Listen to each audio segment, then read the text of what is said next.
Tap dancing Christ. Motherfucking mutt! You fucking piece of shit!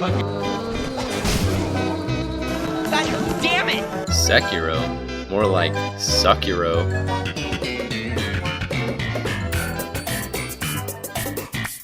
Now that I've stoked the outrage of the Cult of Souls fans, as if millions of voices suddenly cried out in terror, let me immediately walk it back. You've been baited, kind of, and welcome to my video. I recognize that this game doesn't suck. It's actually good. Really good, even. But two things can be true at once. This game can be designed and executed nearly flawlessly, I can feel satisfaction as I play it, and I can still kind of hate it all the while. And it's such a superposition of thought that I find myself in today. Now the internet gets to hear about it. As I said earlier, I recognize that this game is great. The design of the world is tasteful, at times beautiful, at times disgusting, but always immersive. And the combat system is maybe the most polished of any action game I've ever played. Every parry, Makiri counter, lightning counter, and dodge step, when executed correctly, feels like the exact right thing to do. The animations are as fluid and correct, for lack of a better word, as they come. When you're finally able to make a true run at beating a boss, the sound effect of the counters, the speed of the battle, the aggression you have to survive the onslaught of attacks to break the boss's guard, it feels like a deadly and epic dance that I've only ever felt as strongly from superbly polished 2D action games like Hollow Knight and Prince of Persia: The Lost Crown. Unfortunately, finally is the operative word when it comes to this game for me. Progress comes at too high a price for me to unreservedly love the experience. This leads me neatly back to my dichotomy of Sekiro emotions I'm feeling, as I truly do take great pleasure in overcoming this game's challenges, but at the same time, I hate its fucking guts. This is a process, it's a process, it's a process. Well, I hate the fucking process, Billy. Sekiro to me is the sunk cost fallacy personified, or is that gamified?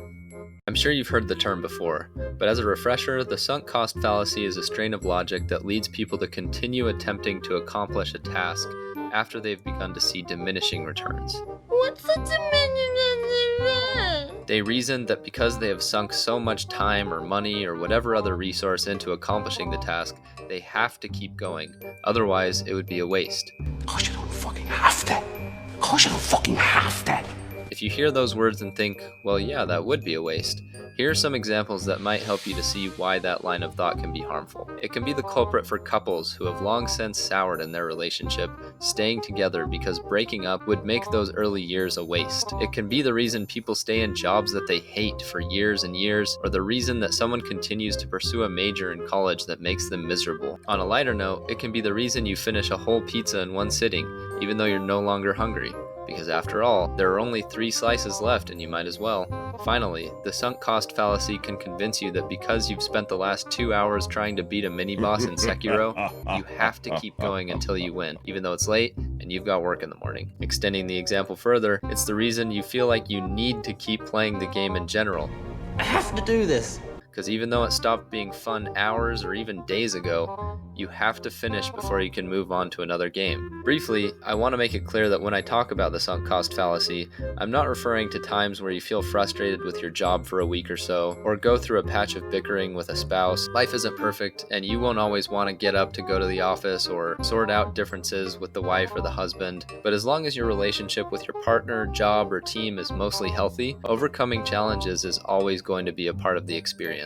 Commitments should not be tossed aside idly. There's a difference between dropping a game you don't have to suffer through and giving up on something that affects others, like a marriage. I think most people know the difference, but I had to put that out there. Back on topic now, I reached my first point of no return with this game when I began playing it 2 years ago. I had struggled through the first few mini-bosses, beat Mr. General on a horse, and after hours, finally managed to topple the knight off of the bridge. But I began to feel a genuine and untamable rage grow within me when I could not get past these whirling fucking dervishes that blocked my path to the next area. It was at this point that I became aware of exactly what was happening.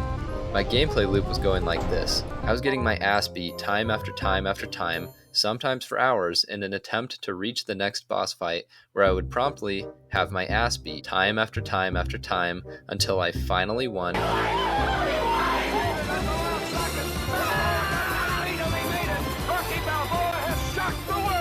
And then the cycle would repeat itself. This game was pissing me off way more than bringing me actual enjoyment.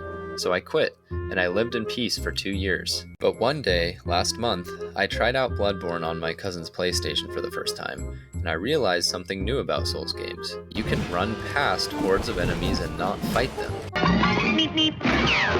I decided to pick Sekiro back up upon returning home. The love for this game is such that across the internet, to say anything negative about it is akin to cursing the Virgin Mary in front of an Italian. And trust me, that is not something you want to do. Sekiro internet praise borders on cult-like mania, and the comments are all the same. I struggled and struggled until I fought Genichiro, and then I was finally forced to learn the mechanics, and I got good, and the rest of the game was easier and super satisfying. Well, not in my experience. There's an initial curve to learning how the game wants you to play, sure. Parry, don't dodge, aggression is key, hesitation is death, blah blah blah blah. And there are tricks and little things that will click for you as you go along.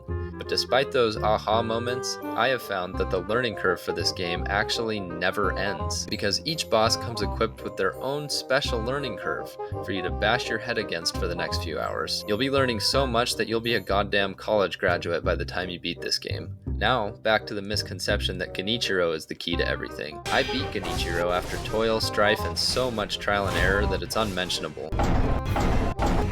Is this supposed to make me not want to kill myself? Flying high off of the comments of strangers, I knew that I had finally learned how to play this game.